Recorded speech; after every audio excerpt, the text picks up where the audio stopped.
I have approximately 12:10 p.m. and we'll begin by calling the roll, starting please with Commissioner Ferguson. Here. Commissioner Sharp. Commissioner Coppola here. Dale Halloran here. Commissioner Johnson. Chairwoman Stanford. Commissioner Kringle. Commissioner Alexander. Commissioner Thompson. Commissioner Julie Smith.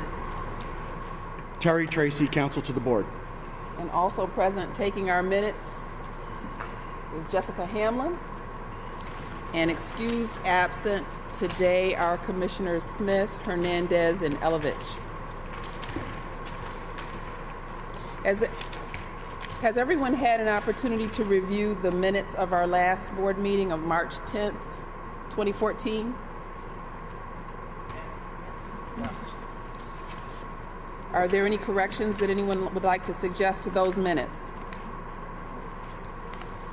Okay. Is there a motion to accept the minutes of the March 10, 2014 meeting? Motion. Okay. Is there a second? Second. Okay. Second by Commissioner Johnson. Yes. Any discussion or questions? Okay. The motion is carried to accept these minutes as prepared.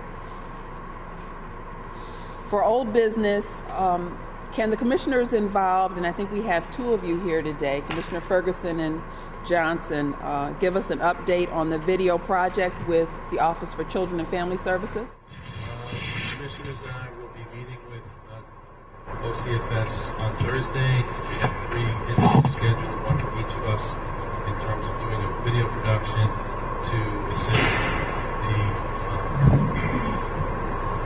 inmates, offenders, with their parole board preparations, residents. And we will actually be having a meeting ourselves on Wednesday prior to our going there. So we hope to be completed. Then the tapes will then be forwarded to you for your approval. Commissioner Ferguson, you've already had your video opportunity, is that right, Commissioner Johnson? Yes, Went well? went well. They asked the questions that they feel the residents have. They're going to do 2 separate videos, one for when they initially arrive in a secure center, and then another video for them to look at prior to a parole board. Thank you. Thank you all for participating in that as well. The next item of our old business has to do with the SORC and Deputy Superintendent trainings that have been going on in the various hubs. How many do we have under our belt so far? 2 or 3? Sorry? How many have been done so far? 2 or 3 already? I think we're at 4 now. And we have 1 scheduled for May. So that's coming along. I did get to see the preliminary video that they had produced, and it looked really good, but I think they're going to be tweaking it even more. We're going to have to update that to share, because what's happened is there's been so many changes since we started the training, I think last October, that some of the information has had to be changed in our presentation. So that video is basically going to be cut. We're going to do a new one, and we're actually going to try to do it in segments, so that in the future, if there's any changes, we can pull a segment, make a new CD, and just replace the segment without having to do the video. So the next one is in the Utica Hub next month, actually Mother's Day week, and then I think we're going to have one more out west. And that makes a lot of sense. And it's excellent training, too. I had the occasion to watch the draft that had been done, and it's really good. And the documentation that was prepared to go along with it is really good. It'll be great when it filters down to the ORCs as well. The feedback here we've gotten from all the people sending has been positive. A lot of things that people didn't know that weren't clear, and so hearing it from the horse's mouth, so to speak, has been helpful from what we've been told. Thank you. Thank you. Thank you. All right, our next item has to do with our proposed amendments to certain sections of Title IX of the New York Codes, Rules and Regulations, Part 8002. And I'll turn the floor over to our counsel, Terry Tracy. Thank you, Chairwoman. Good afternoon, everyone. On December 19 of 2013, published in the New York State Register, were the proposed changes to Parts 8001 and 8002 of the Board's rules and regulations under Title IX. Since that time, we have gone through the 45-day comment period, which is provided for under the State Administrative Procedures Act, and we've received comments, as you know, from numerous individuals within the community expressing concern about the proposed regulatory changes by which we're seeking to memorialize our written procedures of October 5, 2011. And at our last meeting, we were able to go over those comments and assess them, and I provided you all with copies of the comments that we had received in that 45-day comment period. So now we're at that point where we need to decide if we are going to proceed with the formal adoption of what we have published pursuant to our notice of December 19, or if there's a need for revised rulemaking.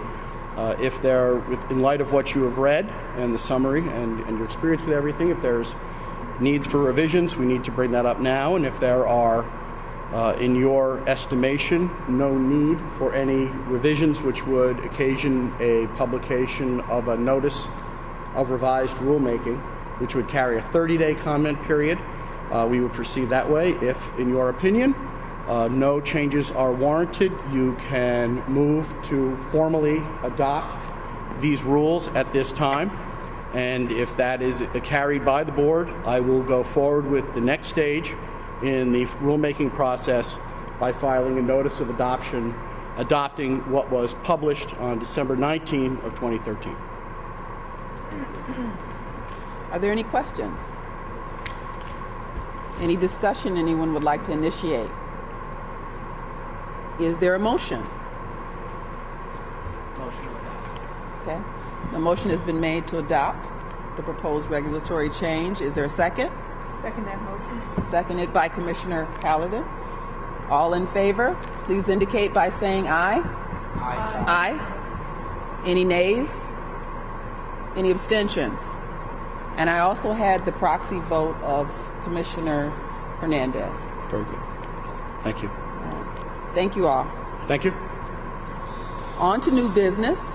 Of course, we are in a new location today.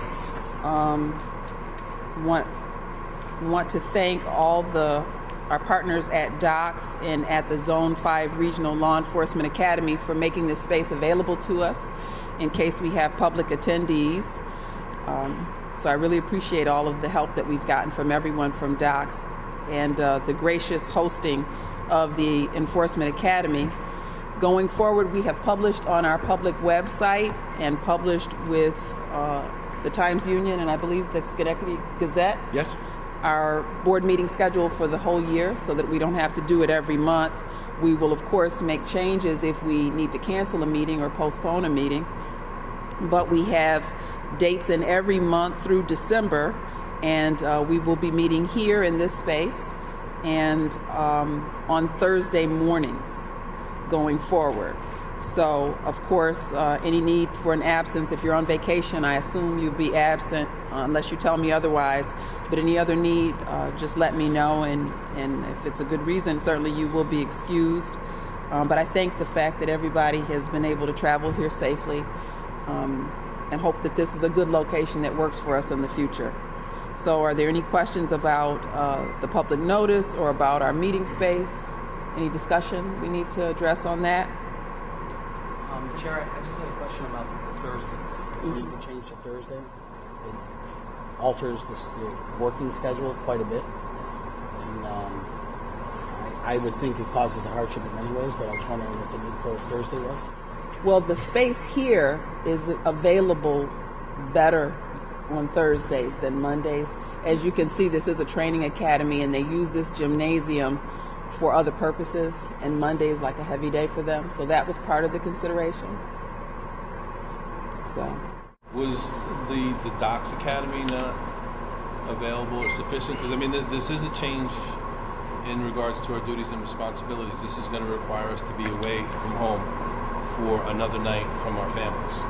And our regular schedule, having the meetings on Mondays, permitted us to come to the Albany office as a point of origin. And then traditionally, before we had some changes in the schedule, we would then be able to travel to boards that were in the immediate vicinity, which facilitated people not having to go to Buffalo and come to Albany for a meeting, then go back to Buffalo. This is going to require us to complete our travel from wherever we are. So let's say I'm in Buffalo or Rochester, where I fly to. I would then have to fly home and then drive up to Albany. It'll also be additional expenses. We will all have to have additional per diems and hotel expenses by staying on another Wednesday night. And I think in terms of changing a schedule like that, since it is a change in duties and responsibilities, I don't know if that's something that would require board action on in terms of changing the schedule. So I think perhaps it's something we should have some discussion on because I think it is a substantial change. It is an additional burden. It is an additional period of time away from our families. And I think just in terms of the public meetings, although I haven't fully researched it, my preliminary information is that other boards throughout the state who don't have a public safety issue as we do are not having public meetings. So I just think that this is something before we jump in and substantially do a change that impacts everybody's personal and professional lives, that it's something that we should discuss. And also the possibility is, boards potentially could go into Thursdays to get with the busier month. They could. And secondarily to that, the 10 o'clock start time, if we are in the west end of the state, that's a significant early departure. Very early departure for a lot of us. Is there any possibility of doing meetings like every other month?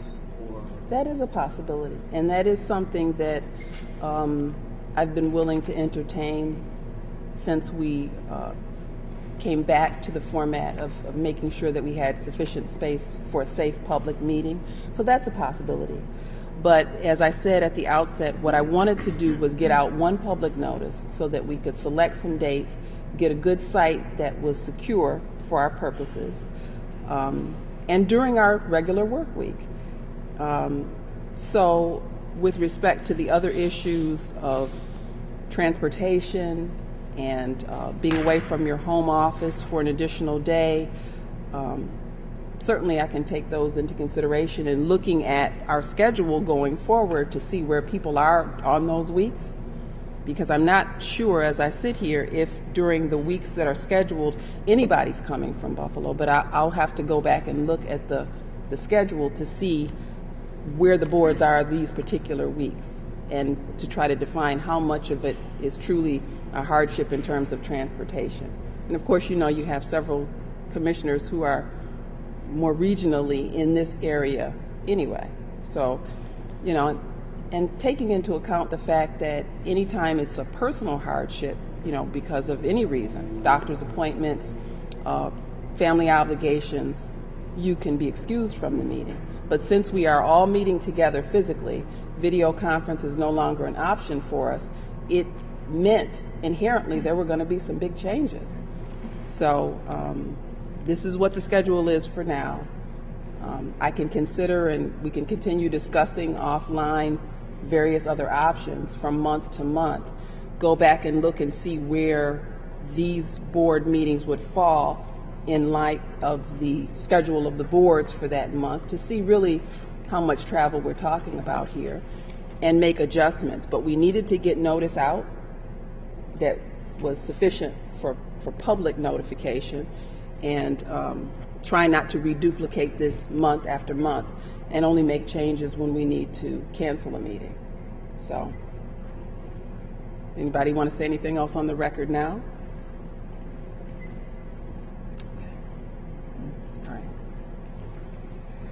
All right. The final item of new business that I wanted to discuss was recent and upcoming hiring opportunities. As most of you hopefully know by now, we've been down for some time on ALJs and a supervising ALJ from the Albany office. We recently did a round of hiring beginning about a month and a half ago. Our Chief ALJ and counsel to the Bureau of Adjudication were involved, and the supervising ALJ for that region were involved in the hiring of 2 ALJs, one for Syracuse, one for Albany. and myself and our chief ALJ and our counsel to the Bureau of Adjudication were involved in the recent hiring of a supervising ALJ for the Albany area. And next week, myself and our chief ALJ, administrative law judge, and our counsel to the Bureau of Adjudication, deputy counsel to Mr. Tracy, will be involved in interviews for a supervising ALJ that will work primarily out of Rikers from the New York City office. So hopefully they will be better staffed to get the work that they're doing done.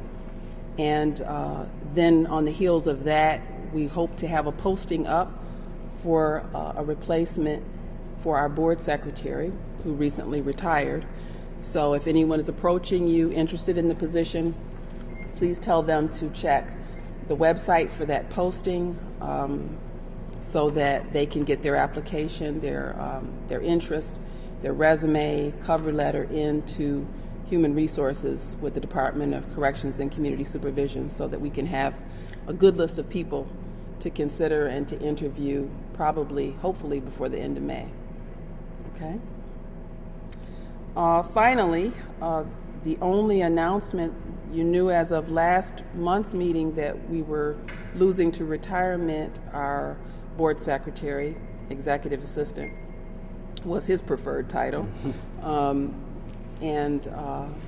He is having a retirement party in May 15th. Milton Johnson was kind enough on our behalf to get him a very nice plaque, and we have it here with us today so that you can take a look at that. We also got Ms. Connolly, who had been on loan to us, a plaque, and we got Mr. Companion a plaque. And so they're all beautiful, actually. Mr. Companion's already received his. We could perhaps invite Mr. Crusoe and Ms. Connolly to our next meeting for presentation. I could also take it to him at his retirement party. But Commissioner Johnson was kind enough to do all of that. And for the cost of all three, split among the 14 of us, I believe it's $16 a piece? That's right. Is that correct? Yes. So if everyone could get their contribution to those plaques in to Commissioner Johnson before our next board meeting of May 22nd, I'm sure that would be greatly appreciated. And they're really beautiful, so hopefully before we conclude today, everyone will have a chance to see them, and I'm sure you'll agree. So, Are there any other announcements, any upcoming events? If I can follow up on what you were saying about Mr. Caruso. Last week in Albany, we had a very small little affair to say goodbye to him. It was folks from operations with whom he worked for years as a parole officer, and Commissioners Ferguson and Elovich were in Albany. And he wanted to extend to all of you his gratitude and thanks for everything you've done for him and with him throughout the years. He truly leaves here with a great sense of pride and accomplishment, having worked with the board as his final step in the agency. And he wanted you to all know that he will miss you and that he truly enjoyed working with the parole board, and he wishes all of you the very best. Thank you. Thank you for sharing that. Are there any other announcements of upcoming events that anybody's doing, any recent honors that we should be aware of, that anyone is receiving in the month of April that you want to share with us? Okay.